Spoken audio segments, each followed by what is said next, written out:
Is Trump finally getting a taste of his own medicine? Jim Carrey and Jimmy Kimmel deliver a comedy beatdown like no other. When the cameras are rolling, there's no escaping the spotlight. And for Donald Trump, it seems like no matter how many times he tries to rewrite his narrative, comedians like Jim Carrey and Jimmy Kimmel are more than happy to remind the world exactly who he is. Trump might like to play the role of the untouchable, larger-than-life leader, but when it comes to the world of satire, he's just another punchline. The latest comedy takedown from Carrey and Kimmel wasn't just brutal. It was legendary. But what did they say that has MAGA world spiraling into a full-on meltdown? And why does it seem like Trump just can't handle it when the joke's on him? Jim Carrey, known for his outlandish and high-energy performances, delivered a skit so ruthless, so spot-on, that it left no room for interpretation. "We are going to conquer the vast frontiers of science," he mocked, doing his best Trump impression. "We are going to lead humanity into space and plant the American flag on the planet Mars and even far beyond." His exaggerated delivery captured everything about Trump's grandiose style. Big words, bigger promises, and absolutely no specifics on how he plans to achieve any of it. But the real kicker? Carrey's follow-up. "This is a time for big dreams and bold action. I will do away with red traffic lights, only green from now on. Keep it moving, folks." This, of course, is the perfect summary of Trump's entire political playbook: make absurd declarations, get people riled up, and never actually deliver anything of substance. And Carrey wasn't done. He dove into Trump's bizarre takes on public health, parodying his well-documented history of promoting misinformation. "America's momentum is back. Our spirit is back. And measles are back. We love our measles, don't we? Little spots so cool, so itchy. I've had them on my balls big. If Trump's past comments about public health are anything to go by, this exaggerated statement wasn't even that far from reality. But Carrey wasn't the only one taking shots. Jimmy Kimmel came in swinging as usual, delivering his signature sarcasm with pinpoint accuracy. "The White House put out a memo today warning federal agencies to prepare for mass layoffs," he said, pausing for dramatic effect. "But don't worry. None of this will affect the butler who brings Trump his Diet Coke 9 times a day."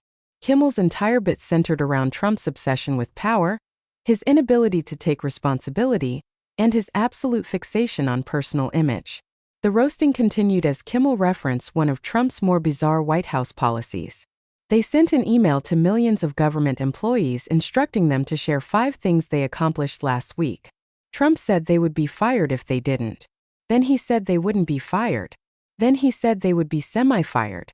Now he's saying they'll be wood-fired with caramelized onion. The sheer absurdity of this statement mirrored Trump's chaotic communication style: constant contradictions, incoherent threats, and an obsession with making everything about himself. While Trump has spent years throwing jabs at anyone who dares criticize him, his reaction to comedians like Carrey and Kimmel is always particularly entertaining. He tries to act like he doesn't care, but we all know what's coming next. A flurry of all-caps social media rants about woke Hollywood elites and low ratings. The irony? He seems to care more about what celebrities think of him than actual governance. Who could forget the time he genuinely believed Belgium was a city? Or when he proudly admitted to not knowing basic historical facts? And let's not forget Melania. While she often floats in the background like a silent AI-generated first lady, Kimmel made sure she wasn't left out of the fun. Was she rolling her eyes behind those oversized sunglasses? Probably, Kimmel joked. Was she already planning her next Be Best campaign? This time aimed at stopping her husband from rage tweeting? One can only hope. The question that has followed Melania for years was put front and center. Does she even like her husband? Or is she simply waiting out her time like a contestant on Survivor? Mar-a-Lago edition? But the real star of the night was Jim Carrey. Carrey isn't just any comedian. He's a master of satire, capable of distilling a person's entire personality into a single facial expression. And when it comes to Trump, there's no shortage of material. His impression of Trump's incoherent speeches, his hand gestures, his over-the-top bravado, it was so spot on. It almost felt like watching the real thing. And that's exactly why it stung. Trump doesn't just hate being made fun of. He can't handle the idea that people see right through him. As expected, the MAGA crowd wasn't too happy about the performance. Trump supporters took to social media to defend their leader, launching the usual attacks on liberal comedians, and calling Carrey and Kimmel unfunny hacks. But let's be real. If Trump himself wasn't watching, he was definitely hearing about it. And if history has taught us anything, it's that his ego can't handle being the butt of the joke. But beyond just making fun of Trump, Carrey and Kimmel exposed a larger issue. As Carrey put it, there are generations growing up right now who are learning to lie, that lying is okay, that fake news is something to be shouted whenever you don't like the truth, that you're supposed to hate half the country just because they vote differently. He wasn't just joking. He was making a point about the culture of misinformation and division that Trump has cultivated. Kimmel followed up with an equally powerful statement.